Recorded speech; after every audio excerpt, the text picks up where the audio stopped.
السلام عليكم ورحمة الله وبركاته.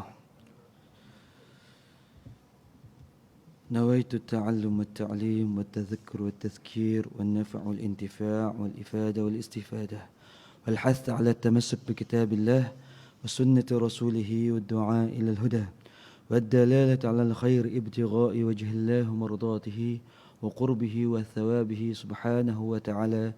آمين.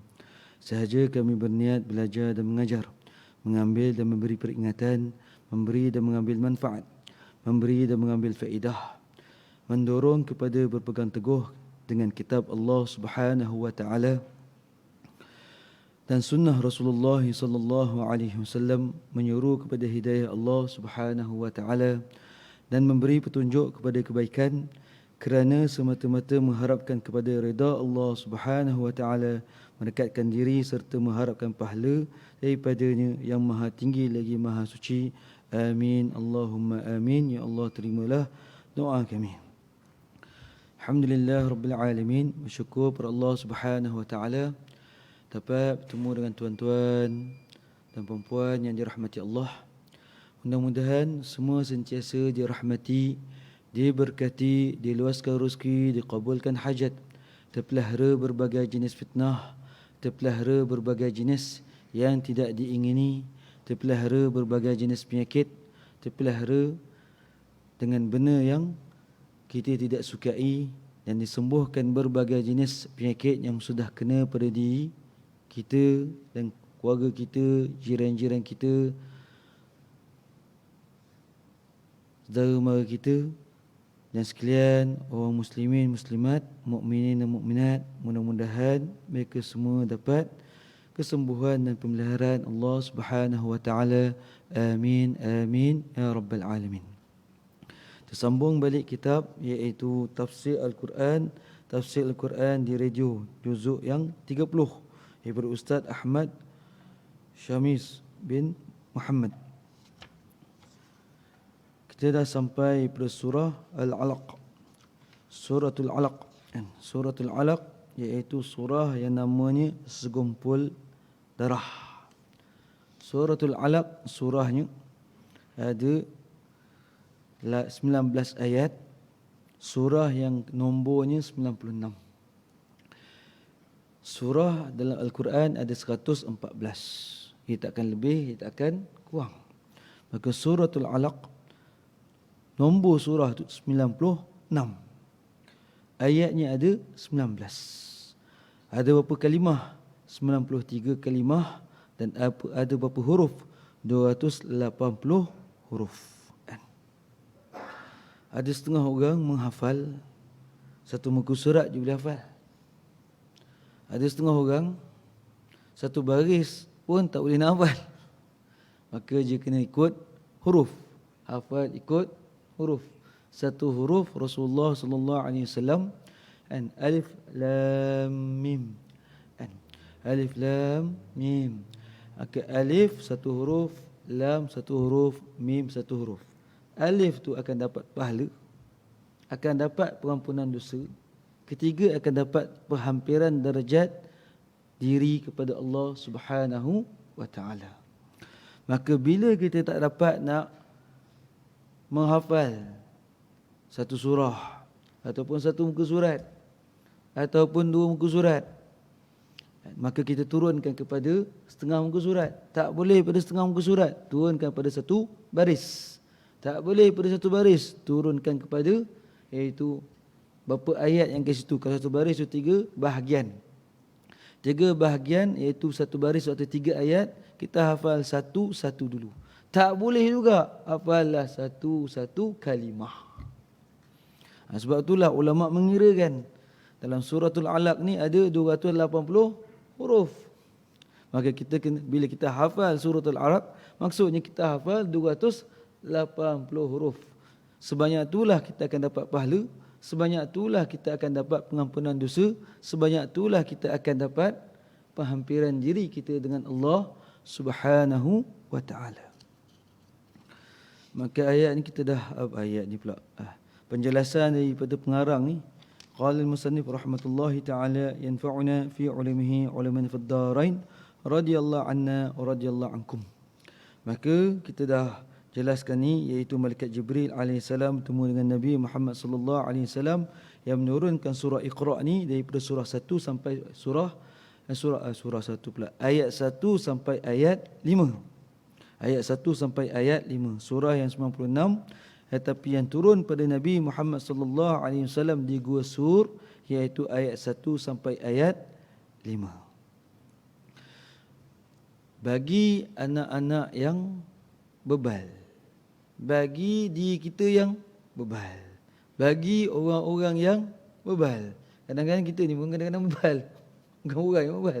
Dan kadang-kadang kita, dan di saya lah kan, kadang-kadang bebal. Bila bebal, saya ada jumpa seorang guru, dan seorang guru yang kata, setiap kali nak keluar pada rumah anak yang belajar sekolah menengah ke, sekolah kebangsaan ke, sekolah apa jenis sekolah ke, universiti ke apa, biar je baca suratul Alaq ni sekurang-kurangnya 3 kali. Sebaik-baiknya 7, itu pertengahan, sebaik-baiknya 9 kali. Untuk apa? Untuk nak kasih akal dia tu dapat menerima ilmu. Sebab kali pertama suratul Alaq turun ayat 1 sampai 5, zahir badan, zat badan. Badan siapa? Malaikat Jibril alaihissalam. Malaikat Jibril alaihissalam, malaikat yang wajib kita beriman. Malaikat Jibril alaihissalam, dia menzahirkan badan yang asal kali pertama yang menurunkan surah Iqra. Menzahirkan badannya. Itu yang Nabi SAW gigil. Besar badannya tu wallahu alam, tetapi sayap dia tu sebelah kanan sebelah kiri sebanyak 600 sayap. Sebelah kanan 300 sayap, sebelah kiri 300 sayap. Besar tak besar? Ada tak mana-mana cerita yang kita tengok Bollywood ke Hollywood ke, yang ada seorang satu cerita yang badannya tu sayap melebihi daripada 600 sayap. Sebelah kanan ada 300, sebelah kiri ada 300. Tak boleh nak buat. Ada tak kenderaan, kenderaan jenis terbang, kapal terbang, helikopter dan sebagainya, yang dia ada kipasnya melebihi daripada 10, kan? Melebihi daripada 30. Ada tak? 100 pun tak ada. Kalau 30 boleh mungkin ada. Kalau 100 boleh ada, payah nak ada. Tapi malaikat Jibril alaihissalam ada 300 sebelah kanan, 300 sebelah kiri. Jangan dibayangkan, tak sampai akal kita. Tak sampai akal kita. Ini baru malaikat. Tiba-tiba ada orang nak bayangkan Allah Subhanahu Wa Taala. Lagi pelik. Lagi tak masuk dalam pemikiran. Macam mana? Benda yang tak nampak tiba-tiba nak bayangkan. Maka benda tu tak boleh nak dibayangkan. Maka itu satu. Nombor 2 pula, malaikat Jibril alaihissalam dalam surah An-Najm. Surah An-Najm menjelaskan dalam surah itu tafsiran Ibn Katsir dan sebagainya, mengatakan malaikat Jibril alaihissalam menzahirkan diri yang sebenar kali kedua masa Sidratul Muntaha. Masa Sidratul Muntaha dizahirkan diri. Boleh malaikat ni boleh besar dan kecil. Malaikat ni boleh besar dan boleh mengecilkan badannya. Dia boleh jadi macam manusia, kan? Jadi macam seorang sahabat manusia, bersih je elok, masuk kat Masjid Nabawi, ni mengkapit macam tempat, kan? Tempatnya iaitu Masjid Nabawi, itu di tempatnya apa? Itu Raudah, kan? Bila tengok semayang teringat Raudah. teringat Raudah. Sekarang ni sekurang-kurangnya duit nak pergi umrah RM6,900 tak silap saya. Itu yang paling rendah. Bila saya telefon Datuk Tek Syengah, itu paling rendah, itu yang ditetapkan oleh kerajaan. Tapi kalau kita dah ramai, kita boleh turunkan lagi harga. Cakap macam tu, kan? Itu Andalusia lah, sebab Datuk Daud Syengah dia sebagai pengungsi. Dia sebagai pengungsi, iaitu Andalusia. Maka dalam ada pula kawan-kawan yang lain, Abang Iqbal dan sebagainya, Ustaz Datuk Zainal dan sebagainya, saya tengok harga diorang paling rendah 9,900. Itu paling rendah bagi diorang. Kan? 7,900 tak cakap pula. 7,900. 7,900. Tak ada lagi istilah 5,000. Kan? Dulu kita boleh dapat 5,000 ke bawah. Sekarang ni dia dah naik. Kan? Dia naik. Dia naik kan, dia naik. Akan datang akan naik lagi. Naik lagi. Kan? Dia takkan turun. Tak ada istilah akan turun harga. Masa saya, umur saya kecil, tahun 80-an, tahun 80-an, kan, karipap, kalau kat Malaysia boleh dapat 5 sen berapa banyak? 10 sen berapa banyak? Boleh dapat banyak. Sekarang ni boleh dapat karipap 5 sen. Tak dapat 50 sen. Ada yang RM1, ada yang RM1.50, ada yang sampai RM5. Kan? Berbagai-bagai harga ada. Kan? Cuba cari mana-mana tempat kat Malazada ke lain mana-mana atau bangkai kedai 5 sen keripap. Takkan jumpa.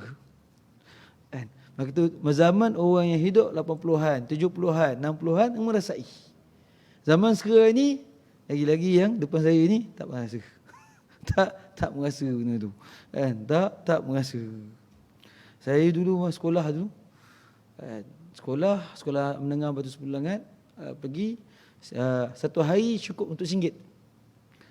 Tapi saya simpan 50 sen untuk belanja beli kitab ke, beli apa ke, berjalan ke apa. 50 sen saya belanja untuk makan dan minum. Boleh. Kan? Boleh tahun 90-an. Masa menengah, awal 90-an. Boleh.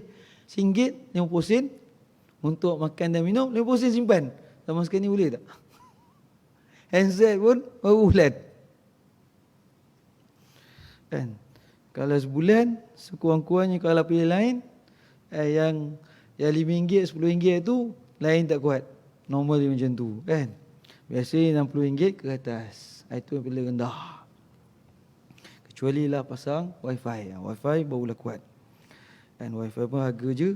Harga antara 100 lebih sampai 200 ke 300. Itu zaman kita sekarang ni. Zaman dulu wifi pun tak tahu.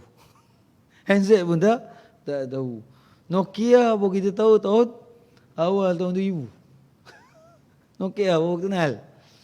Nokia kalau bagi kat budak-budak apa benda ni? Campak kita campak balik. Kan? Itu zaman dulu. Maka zaman sekarang ni nak bagi tahu hadis Nabi SAW, zaman ke zaman dia tak akan menurun harga. Dia akan meningkat sampai munculnya Nabi Isa alaihissalam. Muncul Nabi Isa alaihissalam baru harga ni menjadi apa yang dikehendaki oleh Nabi Muhammad sallallahu alaihi wasallam. Selagi mana tak muncul Nabi Isa, selagi itu harga tu naik. Rumah tak mampu nak beli, satu tahap kenderaan pun tak mampu nak beli. Kerajaan Malaysia dan kerajaan luar pada Malaysia berhutang begitu banyak sebabkan COVID. Sebabkan COVID ni masalah, berhutang begitu banyak. Tetapi mereka cuba untuk nak selesaikan masalah. Tetapi hakikatnya berhutang begitu banyak. Bila berhutang begitu banyak, maka cukai akan naik pada waktu tertentu yang mereka akan tetapkan. Dia akan cukai akan naik kan. Supaya nak bayar balik hutang. Nak bayar, nak pusing balik, rolling balik hutang. Maka harga akan naik. Waktu sekarang ni kalau nak beli motor, beli motor. Waktu sekarang ni beli kereta. Kan? Waktu sekarang ni beli rumah. Kalau mampu nak beli. Kalau tak mampu nak beli, itu cerita lain. Tapi akan datang harganya lain daripada harga waktu sekarang ni. Rumah yang depan kita sekarang ni harganya berapa dulu? Sekarang ni berapa lah? Berapa lipat kali ganda? Rumah yang harga RM30,000 sekarang ni dah harga RM300,000. Rumah yang harga RM100,000 sekarang ni dekat RM1 juta. Benda-benda yang tak masuk akal. Maka benda tu walaupun tak masuk akal, jadi. Walaupun tak masuk akal, menjadi. Apa yang dikatakan Nabi Muhammad sallallahu alaihi wasallam. Maka kali kedua malaikat Jibril alaihi salam tunjukkan diri yang sebenar, iaitu 600 sayap yang dilihat oleh Nabi Muhammad sallallahu alaihi wasallam. Pada waktu ketika itu Nabi tak gigil dan takut lagi dah. Tak ada istilah gigil, tak ada istilah takut lagi. Sebab apa? Dah terbiasa. Sudah terbiasa.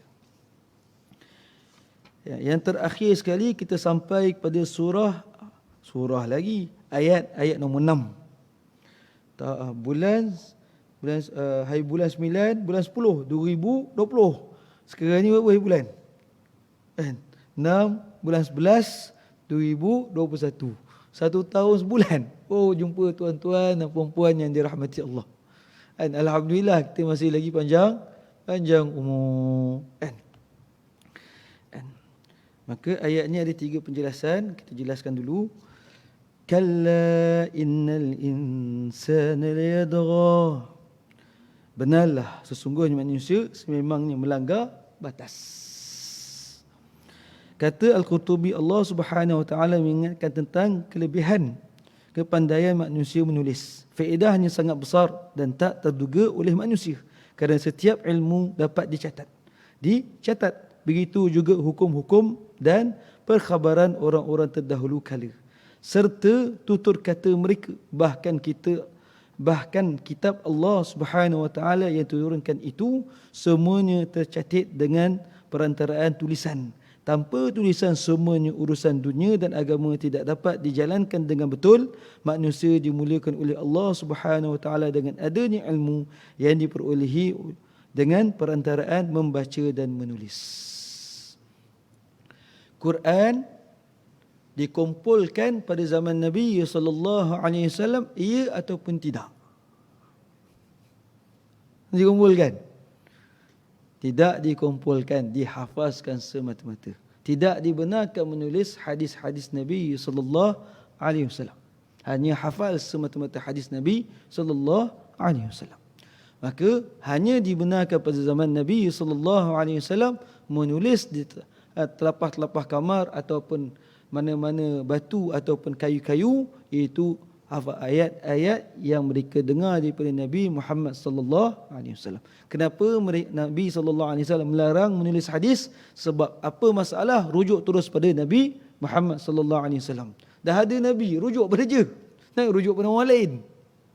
Itu satu. Nombor 2 pula, bila wafatnya Nabi Muhammad sallallahu alaihi wasallam, khalifah yang nombor 2 Sayyidina Abu Bakar As-Siddiq radhiyallahu anhu. Maka Sayyidina Abu Bakar As-Siddiq tidak memikirkan untuk kumpulkan Al-Quran dituliskan.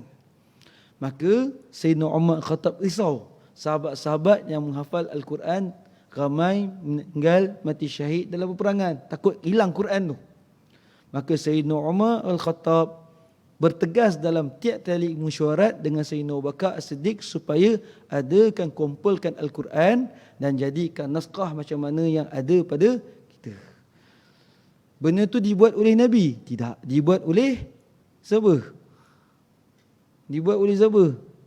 Dibuat oleh sahabat-sahabat yang dicadang oleh Sayyidina Umar Al-Khattab. Bid'ah ke tak bid'ah? Bid'ah ke tak bid'ah? Bid'ah. Nabi tak suruh. Nabi tu kau buat. Sahabat buat. Maka namanya bid'ah hasanah. Bid'ah wajib. Bid'ah yang membawa kewajiban. Kalau tak ada Quran ni, tak pandai kita baca Quran. Ada pengalaman daripada Ustaz Long. Ustaz Long kecil. Bagi tahu dalam jumpa sesi ceramah je. Bagi tahu ada seorang umur je hampir lebih kurang 40 lebih ke atas macam. Tiba-tiba datang sakit kat kepala, pening. Tengok-tengok ada kanser di kawasan otaknya, kena bedah otaknya. Maka dalam pembedahan berlaku, buang kanser tu dan sebagainya, jahit balik dan sebagainya, porong dah tak ada. Tiba-tiba Allah Ta'ala tarik mata urat macam mana, mata jadi buta. Bila mata jadi buta, tak boleh membaca Al-Quran. Berbeza orang yang buta waktu sekarang dengan orang yang buta waktu lahir. Orang yang buta waktu lahir, mereka boleh biasa belajar Quran dengan tangan, iaitu biji-biji kat tangan.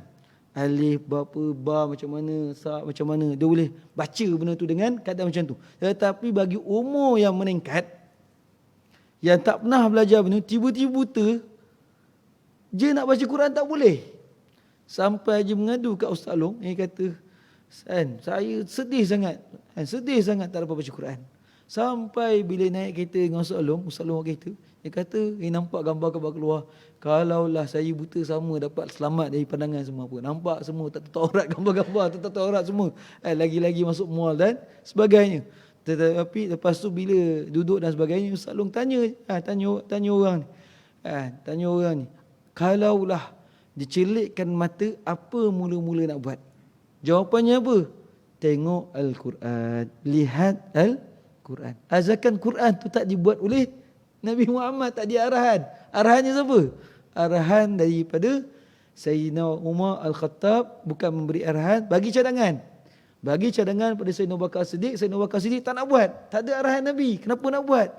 Dipujuk sampailah dibenarkan oleh Sayyidina Abu Bakar As-Siddiq. Maka sempurnanya Al-Quran ni zaman Sayyidina Uthman bin Affan. Itu kata Mushaf Uthmani. Sempurnanya bacaan tu pada zaman Sayyidina Uthman bin Affan. Lepas tu hadis ni datang pada mana pula? Bila pegang Al-Quran, timbul Khawarij. Pegang Al-Quran semata-mata, timbul Syiah.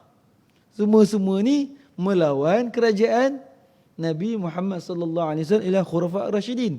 Itu Sayyidina Abu Bakar As-Siddiq, Sayyidina Umar Al-Khattab, Sayyidina Uthman, Sayyidina Ali dan Sayyidina Hasan.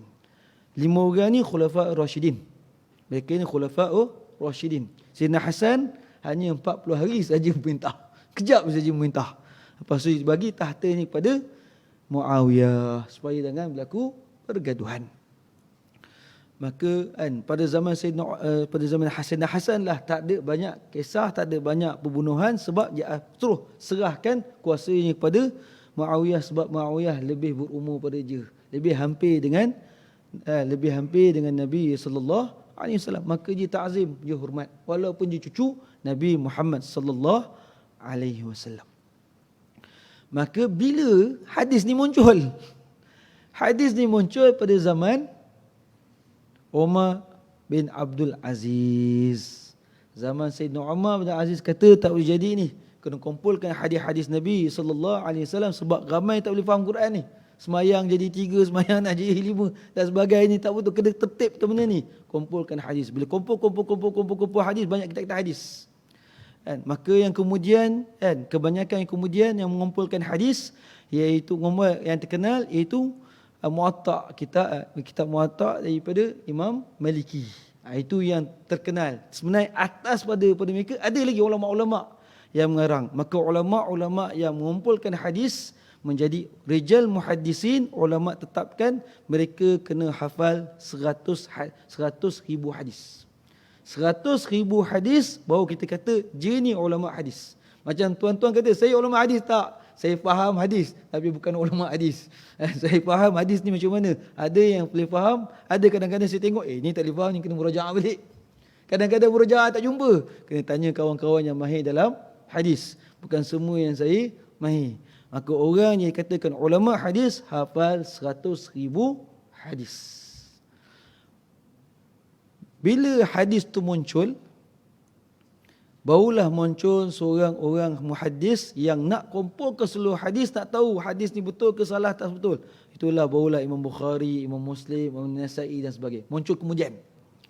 Tetapi zaman masa kumpulkan hadis tu semua, ulama dah ada menghafal lebih daripada 300,000 hadis. 300,000 hadis ni siapa? Kalau siapa yang menghafal 300,000 hadis, boleh kita gelarkan je ulama mazhab. Ulama yang boleh mengeluarkan hukum. Baru boleh keluarkan hukum. Hukumnya haram, hukumnya sunat, hukumnya harus, hukum ni wajib, hukum ni makruh, hukum ni macam ni, boleh berubah. Orang yang boleh ubah ni dalam jiwa je tu kena ada 300,000 hadis.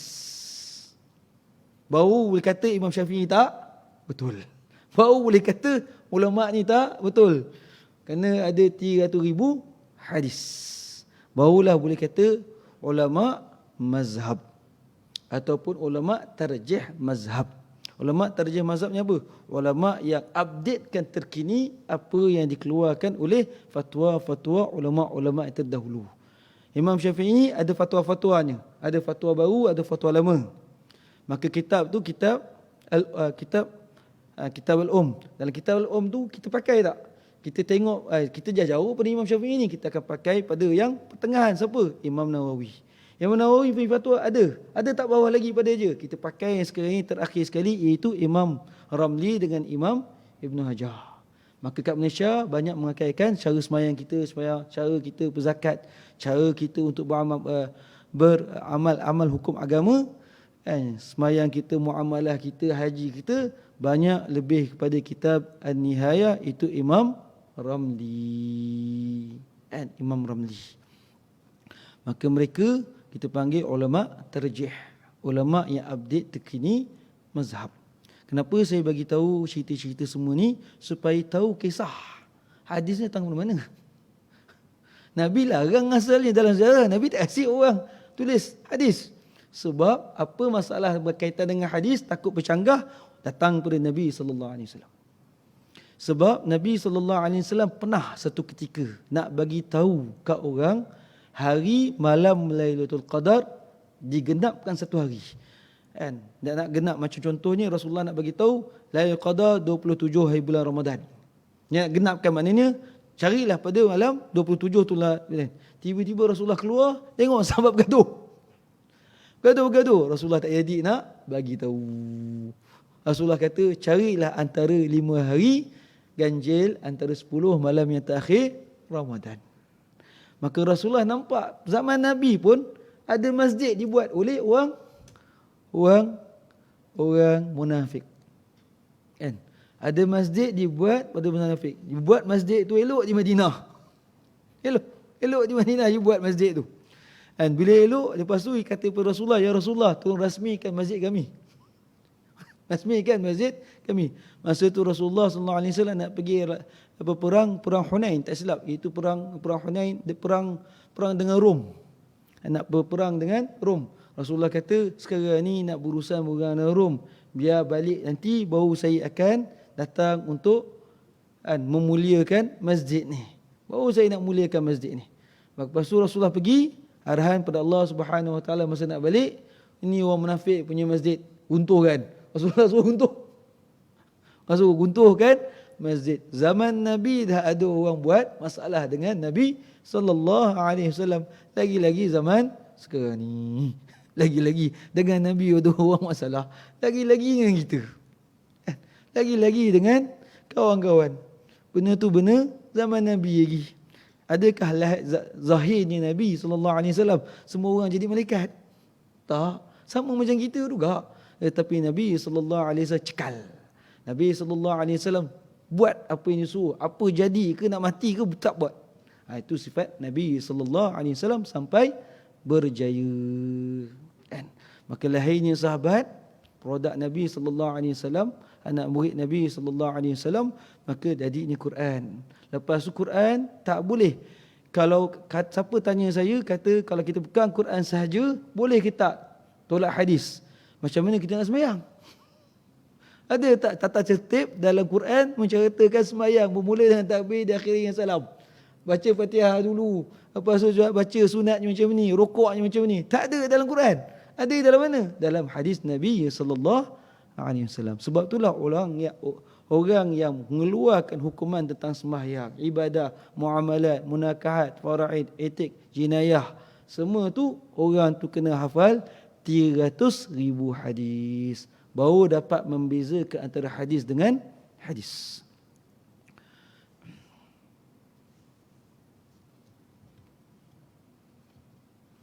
Maka tulis Alhamdulillah, hadis dah ada kat kita. Alhamdulillah, Quran dah ada dengan kita.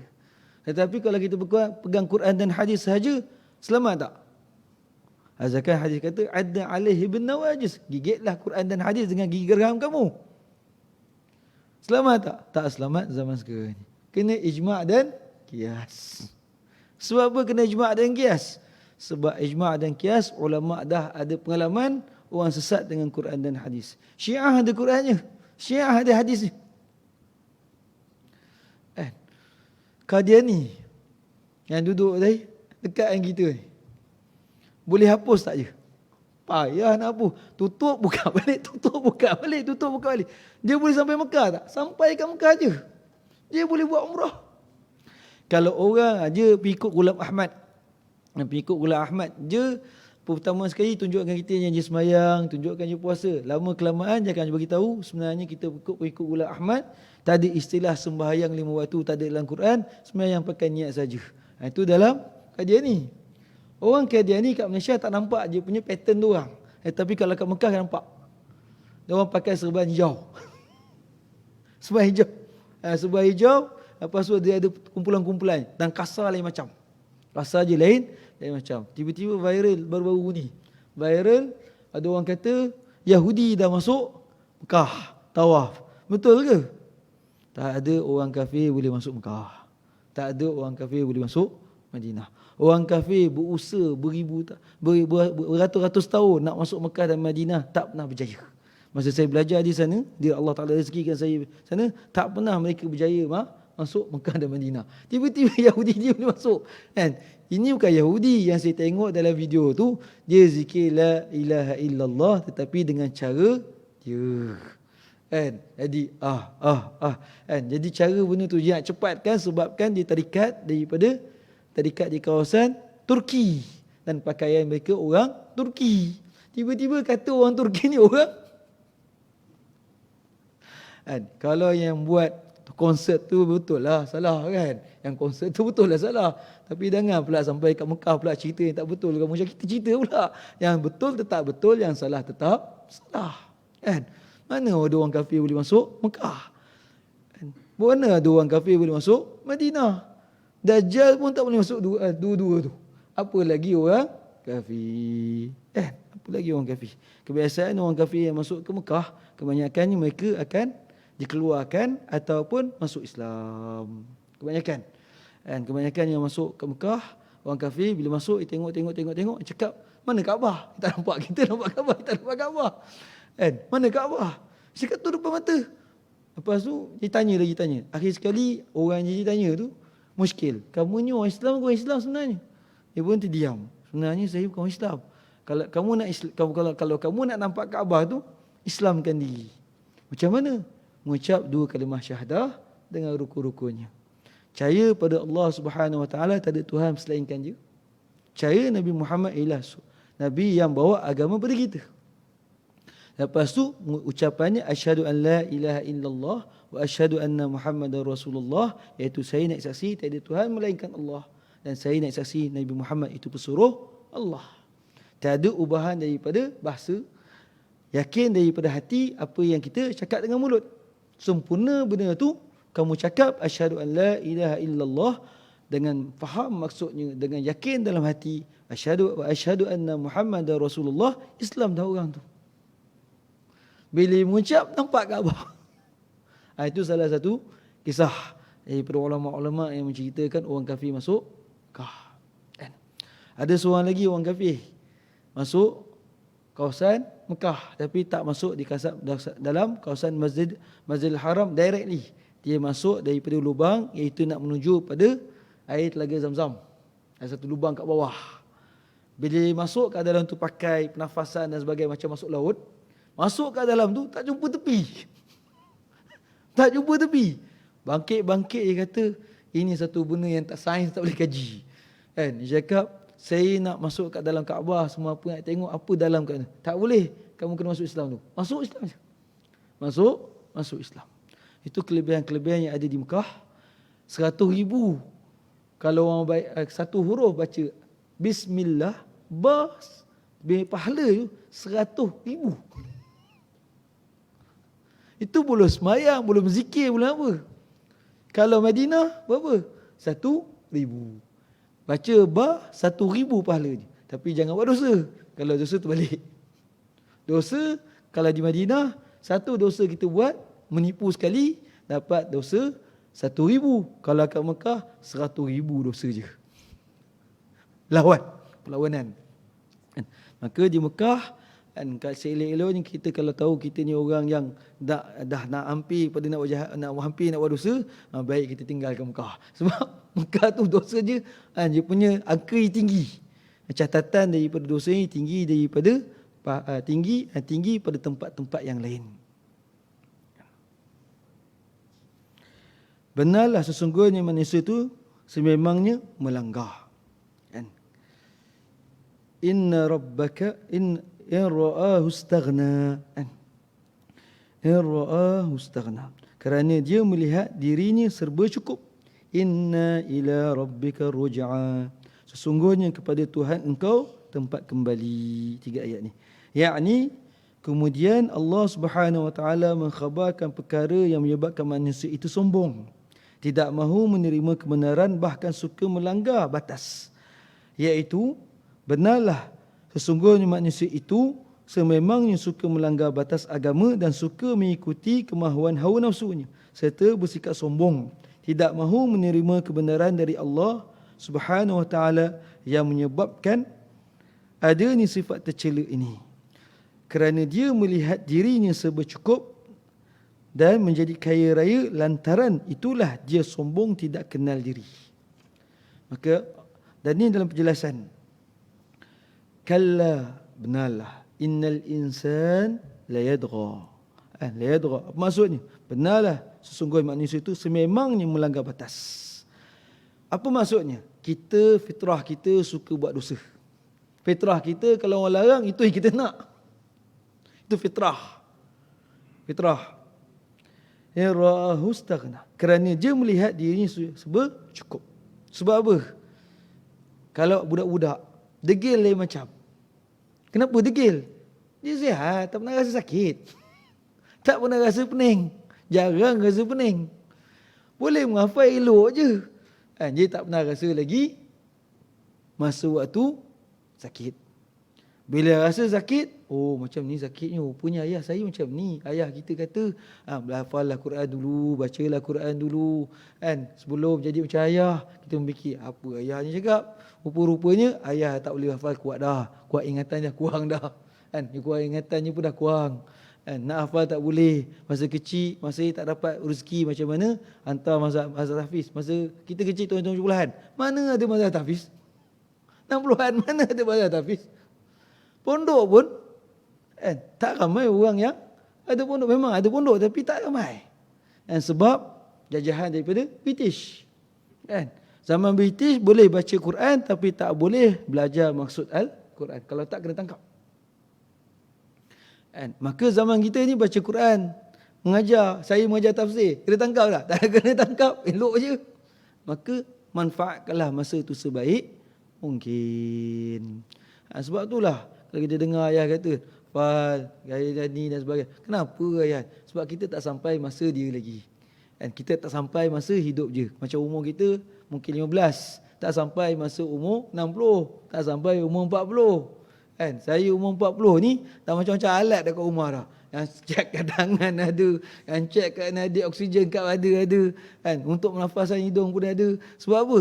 Sebab khawatir kalau kena sakit yang awal daripada COVID, kita dah standby. Kita dah standby. Ada ubat jenis ni, ada ubat jenis hospital, ada macam-macam dah ada. Bila anak saya tengok, cakap apa benda banyak ubat. Untuk standby, bukan untuk makan, standby. Standby. Lepas tu bila anak kita sakit suruh makan pula, dia tak nak makan. Banyak pula makan. Sebab apa? Sebab dia tak rasa sakit lagi. Dia tak rasa masalah dalam kesakitan. Begitu juga orang yang kaya. Lahir-lahir tak lemas, orang kata. Lahir-lahir tak lemas, lahir-lahir kaya. Maaf kata macam contohnya anak-anak raja. Maaf kata macam anak-anak menteri. Maaf kata macam anak-anak anak-anak bangsawan. Maka lahir-lahir mereka takkan kenal gelang tangan tu apa. Apa maksud gelang tangan? Gelang yang ada kat tangan. Tak, gelang tangan maksudnya orang yang tak dapat rumah, tak dapat nak bayar sewa rumah, duduk di bawah jambatan-jambatan. Jambatan jalan raya, duduk kat bawah tu buat kemah kecil, duduk kat dalam tu. Dengan anak-anak. Sekolah, kerja. Tapi gaji mereka 1,200, 1,100, isteri 1,100 hanya untuk makan. 1,100, 1,200 untuk hanya makan, diri je, anak je, sekolah je, sewa rumah tak mampu. Sewa rumah ada tak 300. Payah.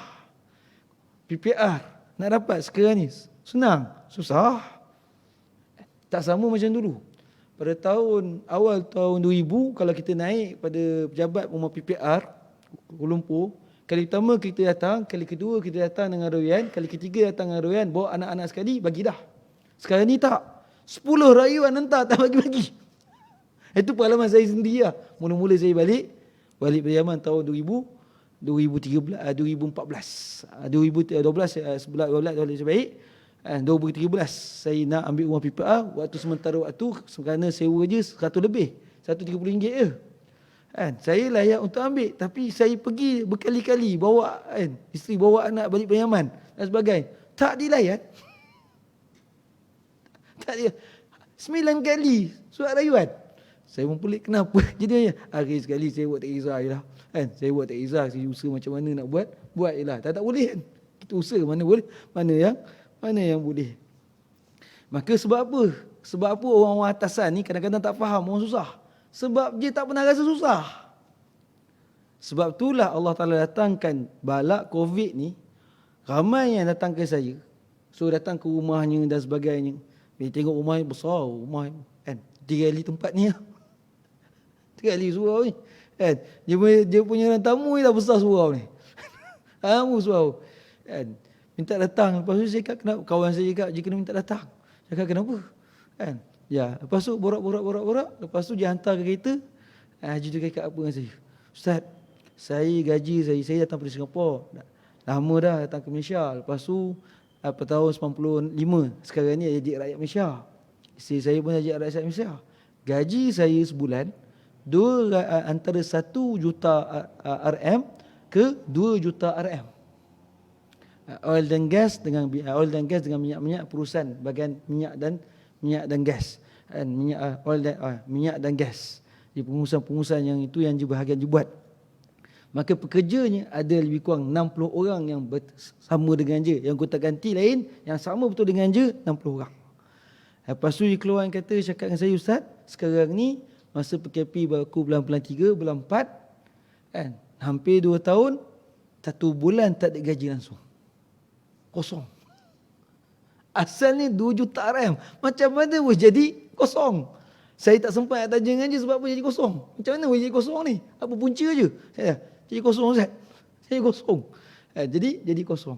Lepas tu pekerja-pekerja saya lah anak-anak saya sekarang ni. Dia orang yang sokong saya. Kalau tak, Ustaz, tension, Ustaz. Tension. Ramai yang macam je bunuh diri. Ramai macam ni. Rumah besar, kereta banyak. BMW emas. Tapi bunuh diri. Sebab apa? 2 juta sebulan, tiba-tiba tak ada gaji. Agak-agak tak pening. Itulah salah satu takdir. Masa akan datang akan berlaku lagi masalah. Iaitu akan datang lagi pertengahan pula datang. Maknanya orang yang gaji 2 juta akan rasa, orang yang gaji yang lebih akan lagi rasa. Sebab Allah Ta'ala nak mendidik. Selagi mana ada gelantangan, selagi mana ada orang fakir miskin, selagi itu Allah Ta'ala akan uji orang kaya. Sebab apa? Orang miskin, miskin dan fuqara dikasihi oleh Nabi Muhammad sallallahu alaihi wasallam. Rasulullah pernah doa, Allahumma hyini miskin. Ya Allah, hidupkanlah aku miskin. Wa hyini ala zumratil masakin. Hidupkanlah aku berserta dengan orang-orang miskin. Agama yang dibawa oleh Nabi sallallahu alaihi wasallam nak membasmikan kemiskinan.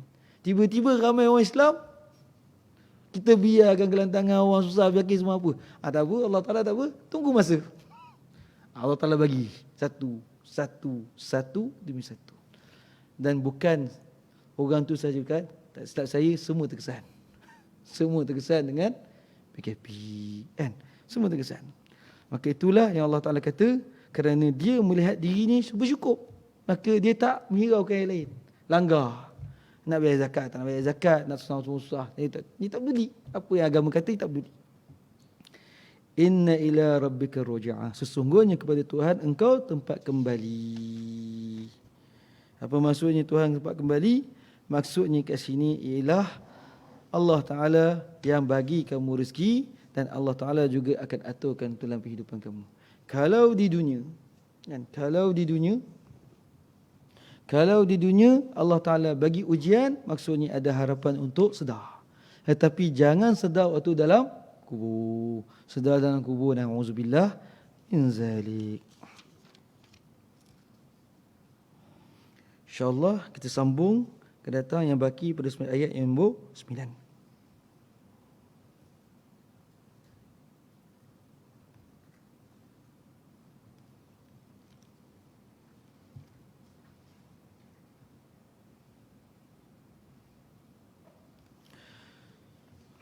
Bismillahirrahmanirrahim. Alhamdulillah Rabbil Alamin. Wassalatu wassalamu ala ashrafil anbiya wal mursalin wa ala alihi wa sahbihi ajma'in.